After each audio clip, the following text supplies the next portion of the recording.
అందరికీ నమస్కారం.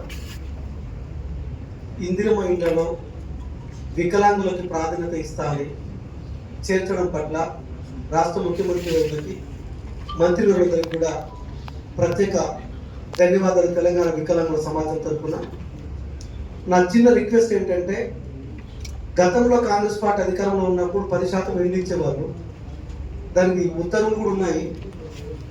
తర్వాత బీఆర్ఎస్ పార్టీ అధికారంలో ఉన్నప్పుడు 5% ఇస్తూ మన గృహ నిర్మాణ శాఖ కూడా ఉత్తర్వులు ఇవ్వడం జరిగింది.